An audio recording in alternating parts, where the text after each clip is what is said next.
We're good to go? Yes, Chair, yes. Okay, thank you very much.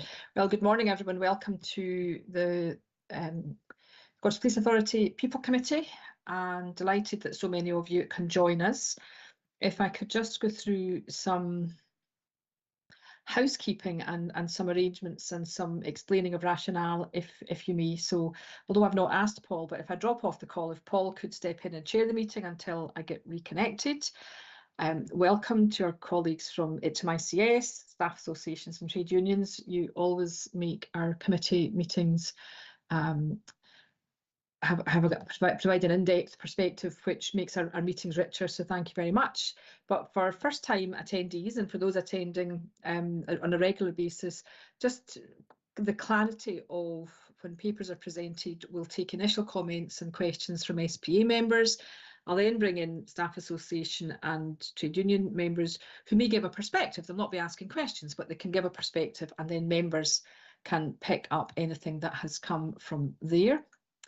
We have apologies from Alistair Hay. Unfortunately, at the last minute, he has another authority commitment. I have no declarations of interest. If that's the same, then none notified in advance. So I'm moving then on to the public minute from the 14th of November. Are people content that that is accurate? I'll take that as a yes. And from the 27th of November, people also content. Okay. Now, I think, and if we can move on to the rolling action log with the matters arising and recognise that it's probably a good thing to go back at the end of the meeting just to check that we've had everything. Is there? So if I quickly go through, if we go through the Your Voice Matters, this proposed ongoing, so we'll get an update at our next committee meeting. The wellbeing report, we clearly have the very important HMICS frontline focus inspection, and that will be scooped into other wellbeing issues that are already being discussed, so that's ongoing. So the 003, the Policing Together meeting chaired by ACC Duncan, when that was process of detailing short, medium and long-term measures, because we were looking at the impact of activity and outcomes. I'm not persuaded that we've got that. I'm not sure if others wish to suggest that we have in a way that is measurable and tangible and can demonstrate impact. I wonder if we want to keep that open till the end of the meeting and then and not propose to close it, and then we can have a sense check of it at the end of the meeting. Similarly, the Sex Equality and Tackling Misogyny, Police Scotland to ensure performance measures capture all activity and progress and evidence of impact.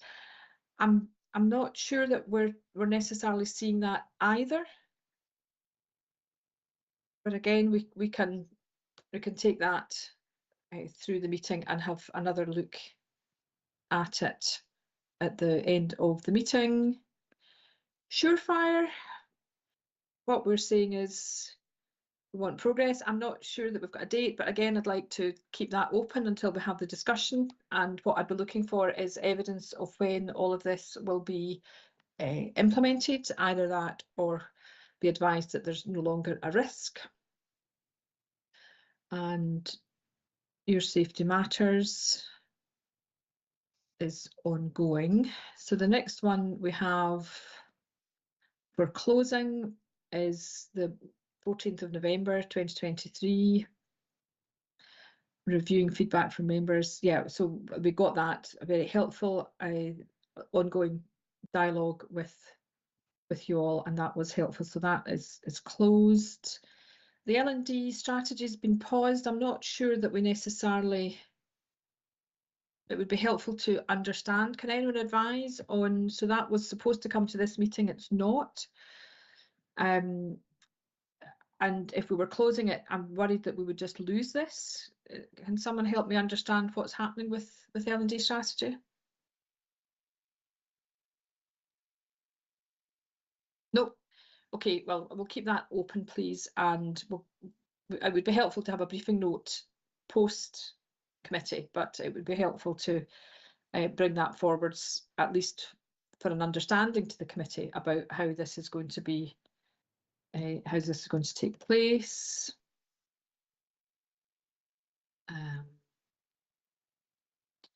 Training, a briefing paper was provided, so I think what we were saying is what was happening with mandatory and statutory training, so how many people had completed their mandatory and statutory training. It would be helpful also to have a briefing on the fact that it's been agreed, statutory and mandatory being slightly different. So I didn't find the paper that was given to us giving us that assurance.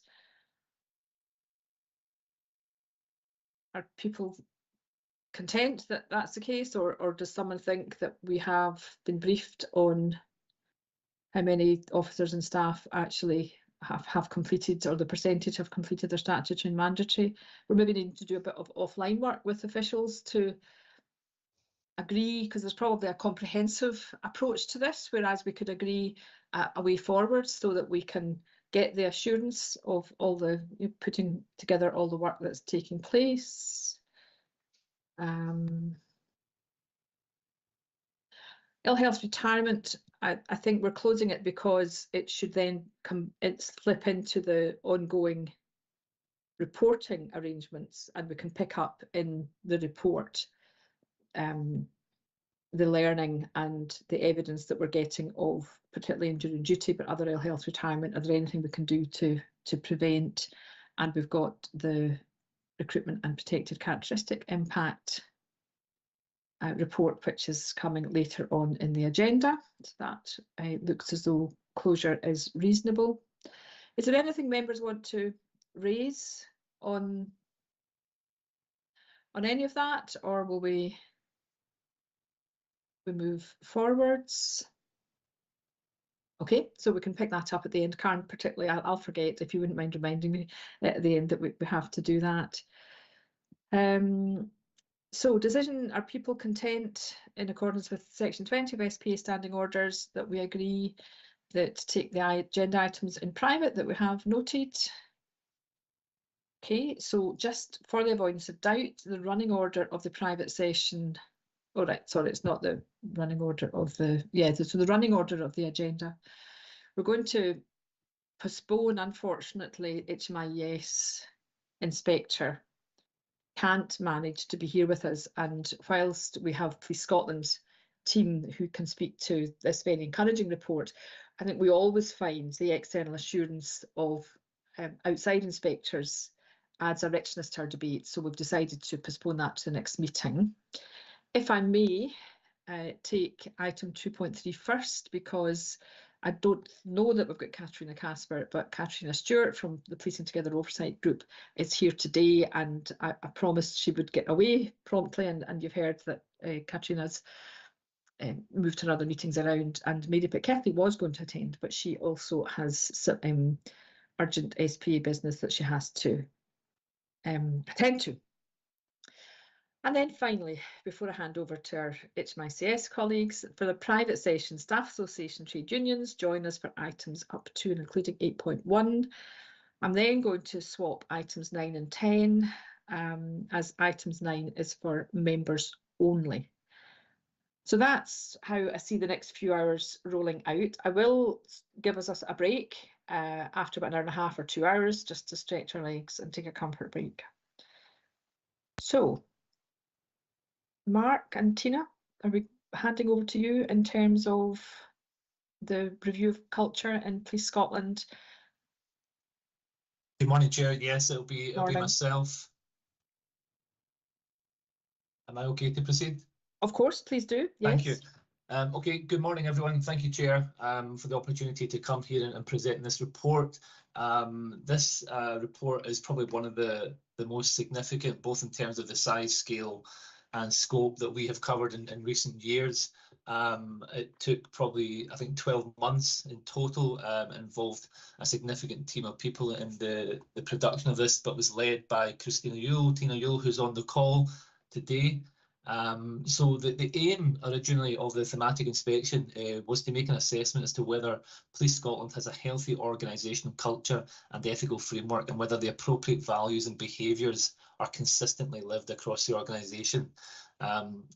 We had originally included within the scope of the inspection vetting. However, given the early findings, we decided that vetting warranted a standalone inspection, and of course that was siphoned off and published in autumn of 2023 and led by a separate lead inspector, Maggie Pettigrew. And I know there's a lot of work ongoing in terms of that just now.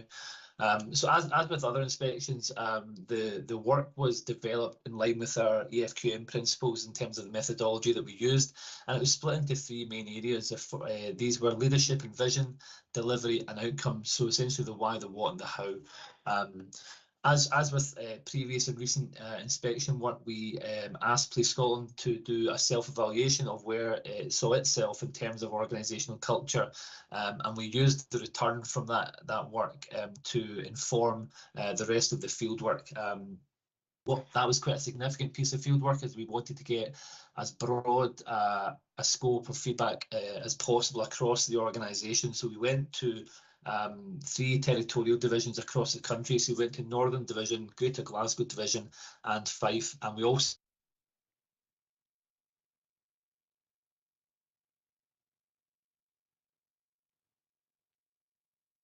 Now either I've frozen or Mark's dropped off.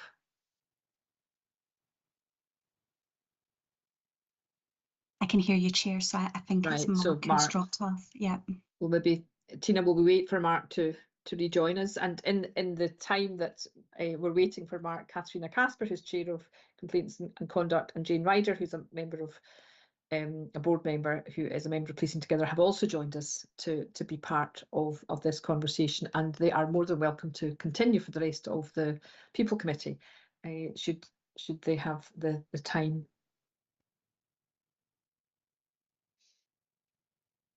I hope Mark knows he's dropped off.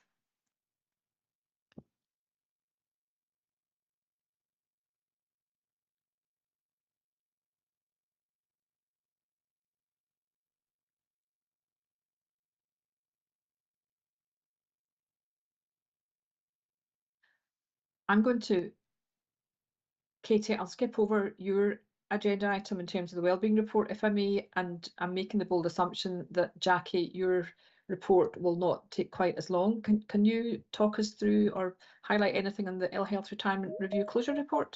Of course, Chair, I'm happy to do so. Unless that's Mark coming back. We'll just wait for Mark. Okay. Yes. Okay. Right. Mark, welcome back. We missed you. Thank you, Chair. Apologies, I don't know what happened there. Don't worry. So yeah, I'm not sure where we got to before the screen froze and I was kicked out, but just going through the kind of methodology in terms of the field work, as I said, we looked across the country, specialist functions and corporate functions, and we also used an online contact form for which Tina will keep me right in the numbers, but it was 650 responses there or thereabouts, I believe, with an optional anonymity option there, so that people could report their experience of organisational culture to us. However, we did offer up the option for a follow-up interview, for which, of course, people would have to provide their details, and certainly many people took us up on that option. And in fact, I think we had to kind of narrow down so we could undertake a number of those follow-up interviews. But excluded from the scope, and I suppose this is quite important because of the size and scope and scale of it, and we were also conscious that, of course, there was an independent review group looking at specifically ED&I issues, I beg your pardon, and while of course we would address that if they came up in our fieldwork, we were conscious that we didn't want to overlap too much, and that the work should complement the work of the independent review group that was done within Police Scotland. Notwithstanding that, so in terms of the scope, we didn't specifically training and development, and of course some of these were subject of previous inspection work, and some will be subject of in fact current and future inspection work, and in fact most of those issues were raised, as I want to talk about, as inhibitors to a positive workplace culture. So In terms of the general findings, what we did find is a general consensus that Police Scotland, and certainly that's my own personal experience as well as what we were told through the field work. I think Police Scotland, in terms of the work of the IRG, as the previous chief and the current chief has already acknowledged that there remain cultural and behavioural issues which can result in unfair and inequitable treatment in the service. And we were told about this from a number of people in individual cases such as treatment, and have taken that related policy processes and procedural matters into account in our findings within the report.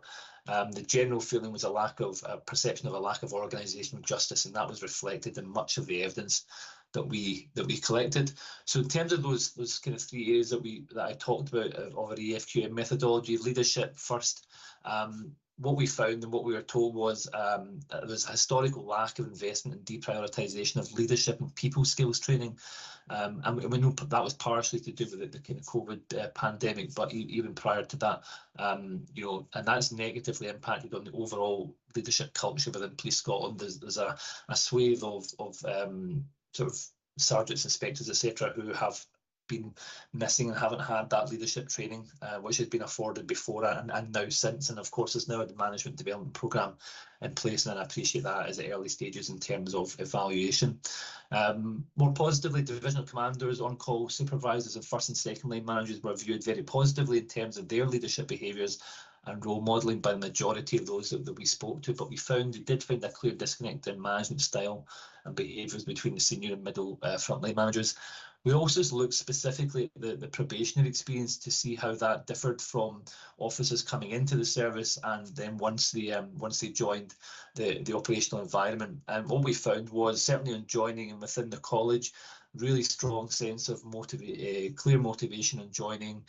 The values and expectations we found differed from the classroom to the operating environment in terms of there was a real feeling of inclusivity, challenge and wellbeing, which was a focus at the college, but maybe less valued at the front line. And also the probationers felt ill-equipped for the demands of frontline policing based on the training they received, specifically relating to dealing with vulnerability and mental health demand. And I know that the current chief has reflected on that as recently as last week in terms of the role that the policing has and will undertake.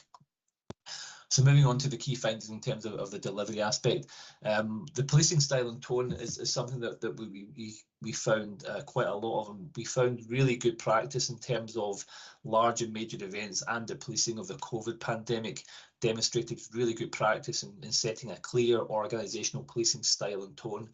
But what we did find though was inconsistencies in the default style and tone of policing, and a bit of a disconnect between clear instructions on events and operations when officers would be told exactly what the style and tone would be, and that kind of day-to-day, you know, going out to police the streets of Scotland. So moving on then to kind of HR and processes, I know that will be touched on in a future inspection, but it certainly came up quite a bit in terms of the perception that we found from feedback that it lacked openness, transparency and fairness and a pace of resolution, and that there was a general lack of trust in these processes, and these will be explored further in future inspections. The concerns also centred around a lack of understanding of the processes by managers and their role in the process. I know that that's been borne out in kind of high profile in relation to satisfaction ratings to assess this currently, and it doesn't yet measure cultural change in a way that I think we would like to see, and the impact of any supporting activity to influence that. We also found that there's clear evidence that the wellbeing within Police Scotland is affected by the elements of policing culture, albeit pride in policing is still very much to the fore and strong. We did identify positive workforce motivation, particularly at a local and team level, and that all of that is explored further by the ongoing inspection and wellbeing, which is nearing completion. So in total, we made 11 recommendations, and typically what we would do is ask for an action plan to address those recommendations. And we have been engaging with Police Scotland throughout this process of publication. And that action plan is typically received within 3 months, although the engagement with Police Scotland, they've asked for an extension to that, and we've agreed to that. So we expect that action plan to be received in the next probably 6 to 8 weeks, I would imagine. But just to touch on a couple of the recommendations, and then happy to open up for questions, Chair, myself and Tina. The recommendation 1, which actually touches on previous inspections in terms of leadership training development, which is that Police Scotland should improve leadership behaviours across the organisation to ensure that officers and staff work in a culture that is supportive, collaborative, and welcomes challenge. And that reflects back to what I was saying about the kind of the deprioritisation, I should say, of leadership training in previous years. Recommendation 2, and this is also an emerging theme within our wellbeing inspection, which is that Police Scotland should develop and deliver a set of actions to address the fundamental inequalities between officers and police staff and frontline.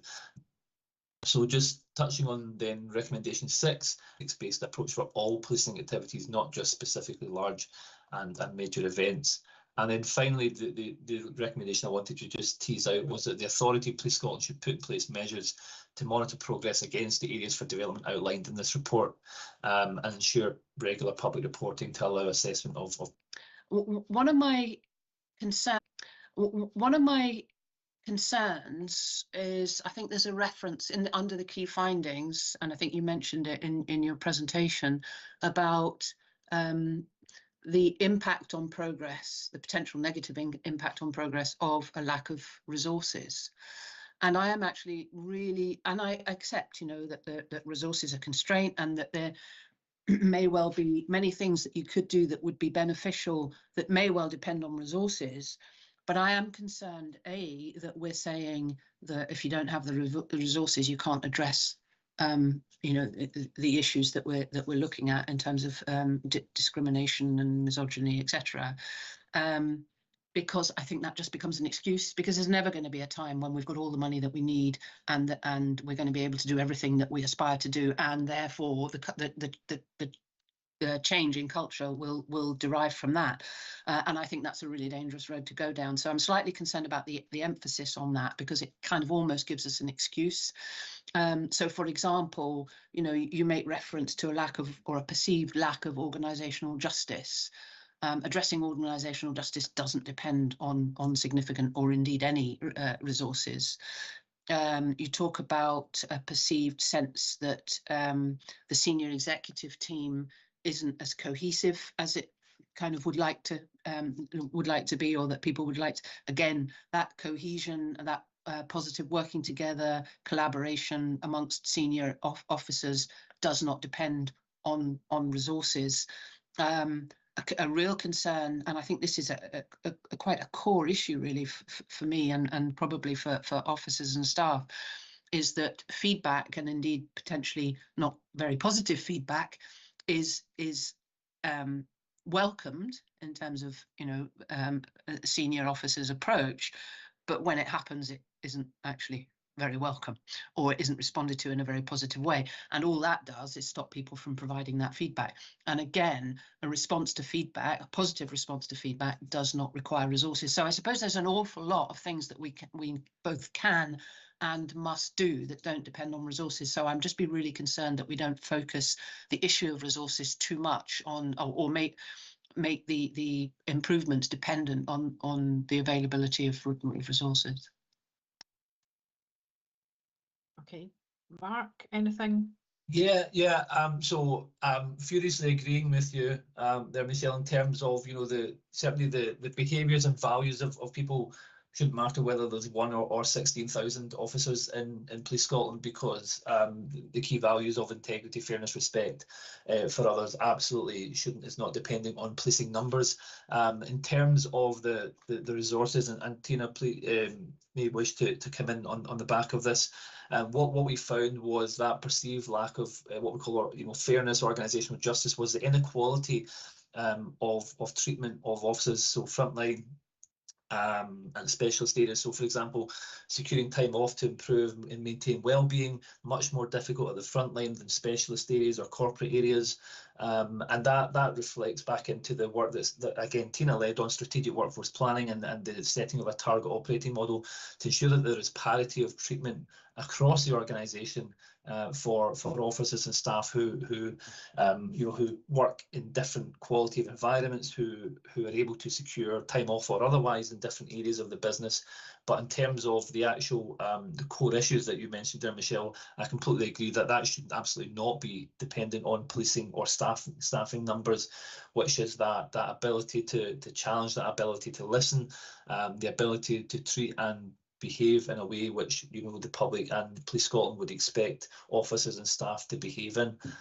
So the resource constraints do impact on certain elements of culture, but certainly not the kind of key core behavioural elements. I would totally agree with that. Tina, is there anything you wanted to add in terms of that?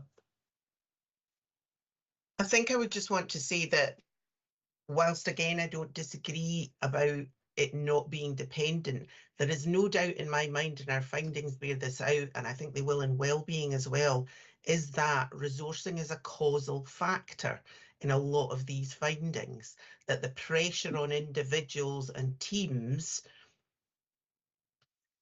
actually impacts on their attitude towards a lot of these cultural aspects and their ability to respond, both in terms of their personal willingness, but also in terms of their actual capacity on the ground. There's no doubt in my mind that behaviours are influenced by the resource pressures that are placed on these individuals. So I think we can't discount it as a factor. It shouldn't necessarily be a factor in addressing it, though I suspect Katie would probably say that, you know, all of this will take resources from her point of view to address those recommendations. So I think it's not just as simple as drawing a straight line between the two and saying that that's not a direct influence. It is a causal impact. Thank you. Okay, thanks. Michelle, do you want to come back on that point? Yes, please. So I agree with that. So I understand it. I suppose, though, I would remain concerned that we leave too much of the improvement capacity and possibility, you know, resting on that. And at the end of the day, you know, this is not an issue that has arisen since the resources have become very, very constrained. This is the result of a long-standing, you know, ongoing organisational culture that originated when resources really, frankly, were never an issue. So I suppose, you know, there is that kind of perspective as well. Let's not forget that this has grown and continued over a period when resources were much more readily available. So I just, you know, want to continue to be wary about that as a reason. Okay, thanks, Michelle. Katrina? Yes, thank you. First of all, I only actually got the invitation to attend today and notice of the paper yesterday. So I haven't read it in as much detail as I would like to. I'm certainly going to go away and do so. My first reaction is it's a really, really important piece of work, obviously, and it's really, really welcome to see it. I think it'll be an incredibly useful tool going forwards, or reference going forwards, I should say. I also sit on the legal committee and the complaints and conduct committee, and I think my membership of both those committees helps to inform some of my immediate reaction. But I did want to say, and Tina, notwithstanding what you've just said, and I wanted to back up Michelle's comment and say, in my experience, albeit in a much smaller scale than you know, an organisation the size of Police Scotland, resources, of course, are absolutely crucial. But to build a values-based organisation, it requires more than anything. It requires mindfulness, understanding, and a will to make the changes required, or to create the culture that you're seeking. I suppose my question is really around. I'm curious about the emphasis that you have made, and thanks very much for the narrative, Mark. Really, you know, that's been really helpful. Talk a lot about the training of new recruits, not reflecting, you know, the reality of whether recruits coming in and the realities of custom and practice that they may be met with in terms of, you know, old-fashioned ways of policing, if you like, or old-fashioned perspectives. So, for example, the chair here has often raised the issue of talking about people as custodies rather than people. You know, some of the language, for example, that's still very embedded in the practice. And I wonder whether you think new recruits coming into the job feel equipped to challenge where they feel perhaps uncomfortable about what they are witnessing when it comes to frontline policing, or to challenge a culture within a team where they may feel very vulnerable as a female or a Black person or a person of colour or someone with a disability. So I wondered if you could maybe speak to that, if at all possible.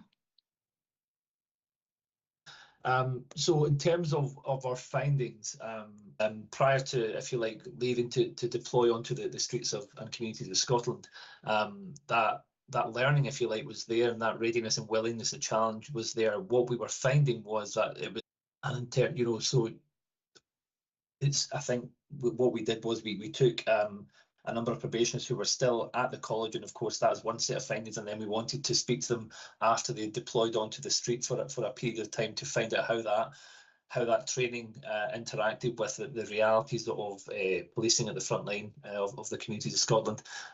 So yeah, certainly the willingness to challenge, I think, is probably there.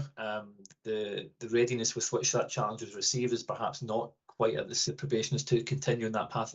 We didn't probably get to that stage. Tina can maybe correct me on that if I'm mistaken, but that maybe requires some follow-up work. But certainly in terms of that kind of desire and that motivation to still do the right thing was certainly, we found, still evident.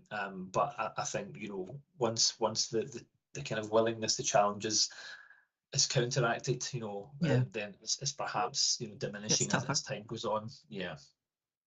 And that would also, sorry, thank you for that. No, but that would also tie in very much with the Durham research findings, which is that it's the lower level management people who actually probably need the most support, who are actually the most vulnerable in a sense to all the pressures that we've already discussed.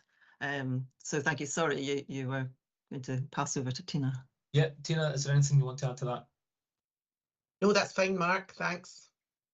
That's great. Thanks, Katrina. And I think the encouraging piece is it's there, it's palpable within the organisation, and that then means we can build on that and move it forwards. But Paul, then Katrina. Yes, thanks, Chair. I thought it was a really interesting read. There's so much in this, and actually the timing of it is, considering we've got an incoming or recently incoming Chief Constable, I think it's the timing of it is perfect for her, because we'll have a sense of what needs to be sorted out within the organisation vis-a-vis culture to take us on. And then, of course, this is a moving feast, because, say, over 5 years, there's massive cultural improvement. There'll still need to be more, because it's a constantly evolving kind of area of work.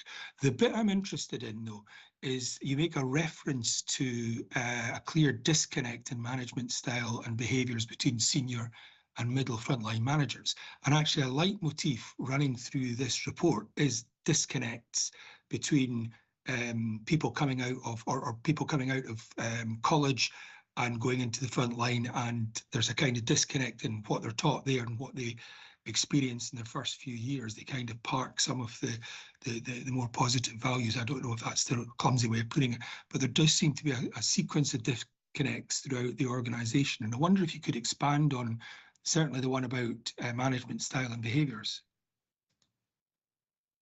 Yep, certainly I don't mind taking that, Paul. So I think probably the best way to do it is to provide an example of what I think we're trying to say there. So when we did our research and spoke to certainly middle senior line managers, there was the expectation, for example, that one-to-ones would be being held, development conversations would be being held. Then when we spoke to first line managers themselves, so they themselves hadn't had those one-to-one conversations, but the expectation was that they would undertake them. But of course, the resourcing pressures that excuse me, myself and Tina alluded to meant that the capacity to actually have those types of conversations weren't there because of the demands of policing. So that disconnect in terms of what, if you like, operational frontline, first line managers, second line managers are expected to do isn't aligned with the capacity to actually undertake that level of probably proactivity that's being found. So that's where the disconnect is perhaps evident, and we were told about. Tina, is that a fair reflection of what you were told? Yes, and I think there's kind of a general point there, Paul, about I think you would find this in any large organisation, that once you get to the very kind of senior levels in the organisation, there's always a perceived disconnect with the reality of actually what's going on the ground. But there are ways of constantly checking in, whether it's being physically present and being visible to the front line, but it's also attitudinal and behaviour as well. changes as you get more senior in the organisation. And I think the pressures on those senior managers are very, very significant. Yeah. And their visibility and their connectedness with middle management, particularly where a lot of the pressures exist, you know, top down and bottom up, were really, really visible in terms of their attitudes towards, you know, everything, as Mark says, from one-to-ones to time for development to, you know, any kind of, you know, major aspect of policing, basically, that the attitudes change, you know, other than the core values, which we did find very kind of uniform throughout the organisation. The priorities all change, you know, as we kind of move through the ranks. So I think that disconnect can be addressed in some ways. But I think we're realistic that, you know, it is a traditional feature of most hierarchical organisations that this happens. Yeah, no, thanks very much for that. I was going to ask about how this would compare with other hierarchical organisations, and certainly the guy digging the street, for example, has very little in common with the council chief executive in terms of their philosophical thinking many times, and it's the necessary aspect of management and chief executives that are doing that. But a lot of this doesn't sound like it's rocket science to sort out, though. If it's one-to-ones is the principal way of doing it, it's just simply a matter of giving them enough time and space, and of course that does take resources, you point out. Well, thanks very much for that, Chair. Okay, thanks, Paul, and you know your helpful comment about the sortability of this, and therefore having, you know, good report, thorough report that we can all, or Police Scotland can move on with. Katrina. Thank you very much, Chair, and thank you, colleagues, for this report.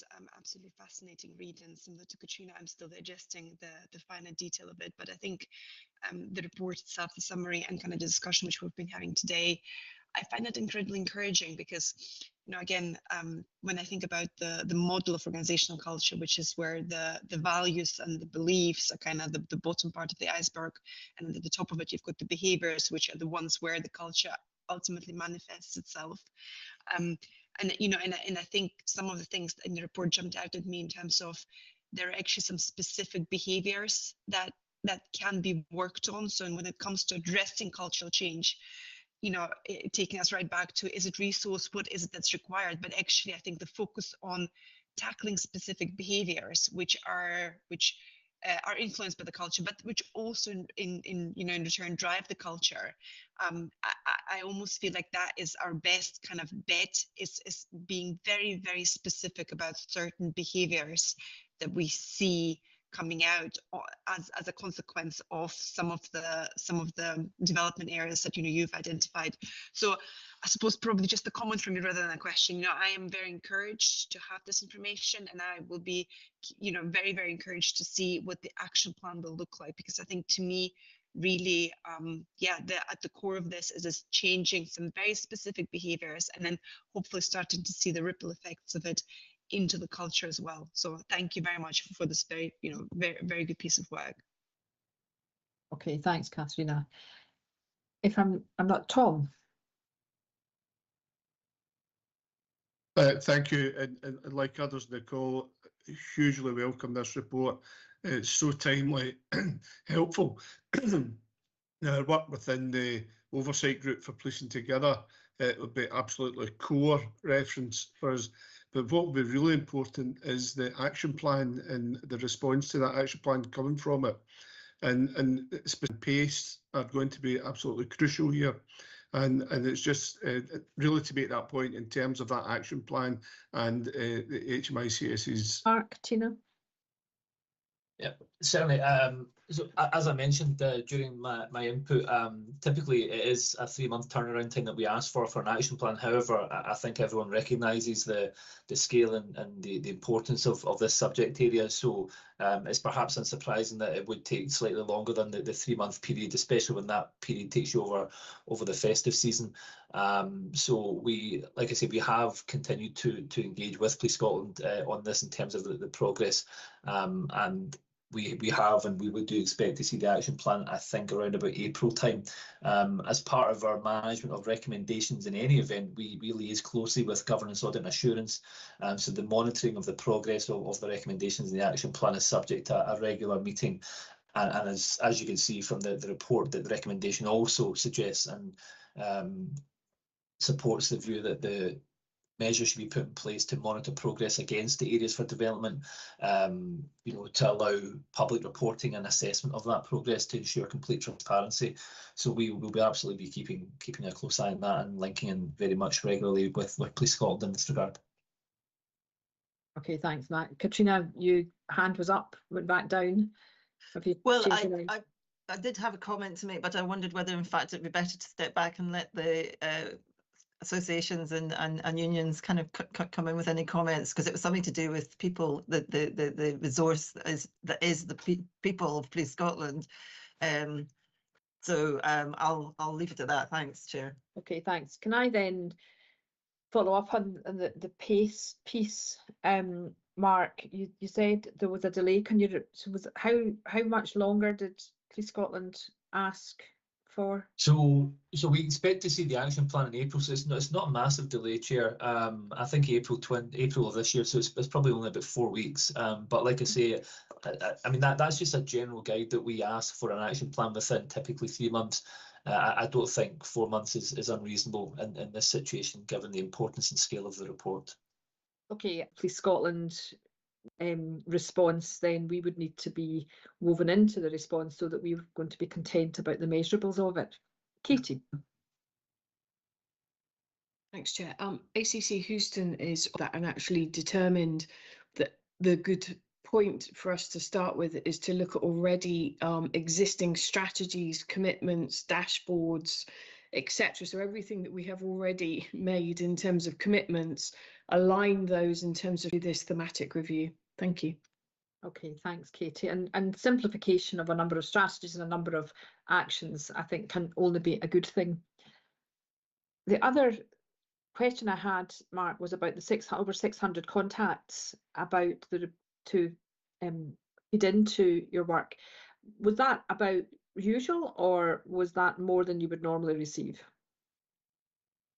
So I think it's hard to offer a comparison, Chair. It's not something that we've done before. We're always slightly cautious professionally when it comes to, for example, surveys. This absolutely wasn't a survey. This was just an invitation to comment, bearing in mind, as I said, because of the size of HMICS, we were able to do a lot of field work in terms of the 3 divisions in North, East and West command areas and specialist and corporate functions. We were conscious that there would be officers and staff within other divisions who may wish to comment and obviously to comment anonymously should they wish. So what I would say is we were very pleased with the response. I think it's a really healthy number, and because it was a qualitative response, like I say, it was a chance for people to explain rather than just tick a box or pick a number on a scale, for example. It wasn't intended to be that. It was much more of a qualitative response to give us a real flavour of their perception of organisational culture within the police. So certainly, like I say, I don't have a direct comparator to previous inspections, for example, but what I would say is we were more than happy with the response that we got, and certainly the quality within the numbers that we got as well. That's helpful. Thanks very much indeed. Okay, I'm not seeing anyone else want to come in. Lorna, Brian, Rob, David, anything you want to add, or Rob? But it means my comments on it. Thank you very much, Chair. Yeah, much appreciated, and really welcome the opportunity to comment on the report. We see it as a really measured and in-depth piece of work, albeit not exhaustive, given the complexity of the subject of policing culture. And much of our kind of cultural artefacts within the police service, they predate Police Scotland. They go back into legacy forces and beyond. Quite frankly, it's an extremely complex issue, and given that some of it has taken so long to embed within the organisation as it stands today, I think that should temper our considerations of how quickly we will turn the particular supertanker of culture And again, one of the things we typically do in policing, which I know frustrates our partners at times, is listen to a problem which is, you know, perhaps taking generations to reach its current situation, and then ask for a 3-month action plan to fix it. You know, so we need to, I think, approach this in a really longitudinal way, and I would encourage and hope that the SPA and the service, in responding with the action plan to this, are thinking about really sustainable longitudinal actions to bring about cultural change, and don't approach it from a sort of task force, short life working group type approach, because I think to do so risks the appearance of doing something meaningful taking precedence over actually doing something meaningful over the longer term. And I think that, you know, particularly an area for our members that's of real concern is around about the training and leadership.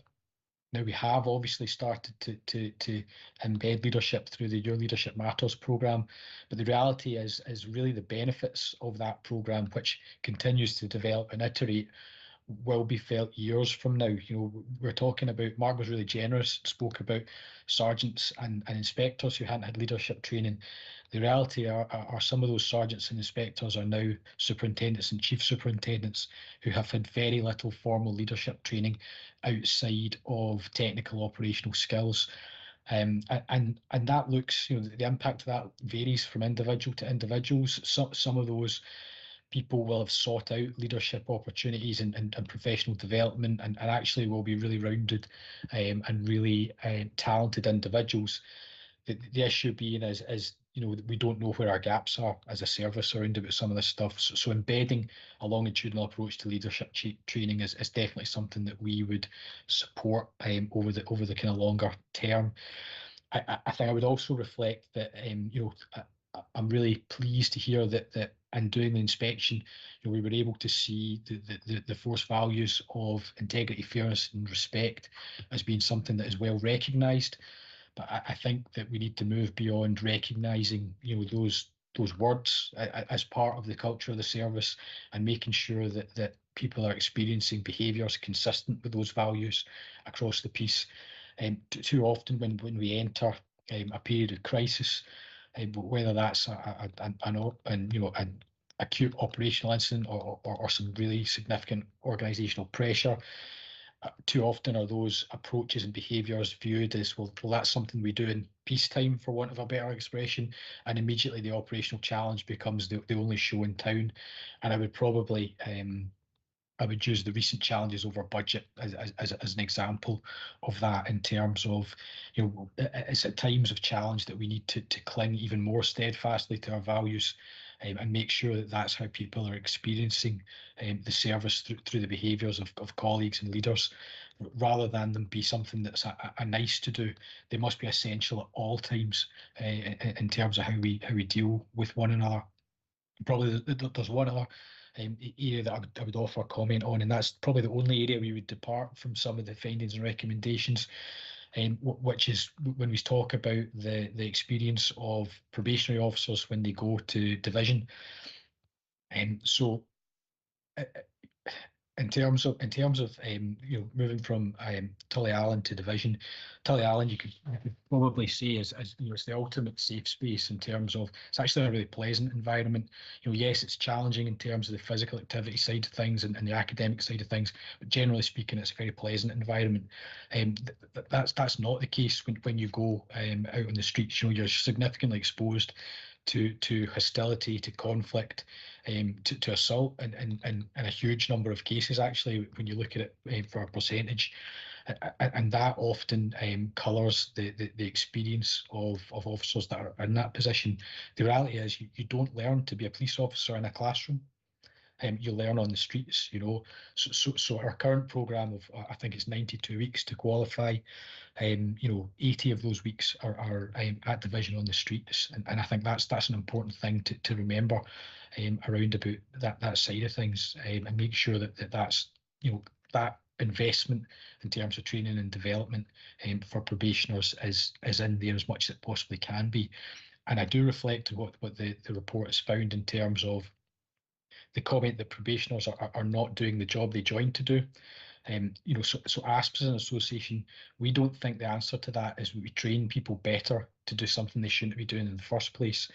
We think it's a leadership challenge, and I think that the chief has started to step into that space, which is actually better defining and delineating our role in a lot of these issues around about mental health, which should be the role of an emergency service, not the role of a therapeutic subclinical type, you know, social work type role. It needs to be clearly defined, because otherwise, as a service, you know, our resources will continue to get pulled into spaces they shouldn't be, and we'll find ourselves, you know, becoming less good at the things that only we can do as a service. And I think that's probably the only bit we would depart from the findings of the survey. We recognise the paradigm that the HMICS have said. Probationers feel like they're being asked to do a different job than the one they've been trained for. But we don't think the solution to that is to train them better to do jobs they shouldn't be doing in the first place. We think the service needs to show greater leadership around about how and what we're deployed and what our operational model is. I'll probably leave it at that. Thank you. Okay. That's grand. Thanks, Robin. I think you're highlighting the importance of creating the conditions for the whole workforce, not just warranted officers, to flourish and to be able to do their job, and that's a real leadership issue. And whilst I respect your perspective, I think that HMICS's findings are HMICS's findings in terms of that's what they found, and I would encourage the organisation to listen, even if they think what they're being asked to listen to is something that they either don't recognise or they're uncomfortable with. I've got David then, Lorna. Thanks, Chair. Representing staff, I also want to draw out the parts in the report that refer to staff.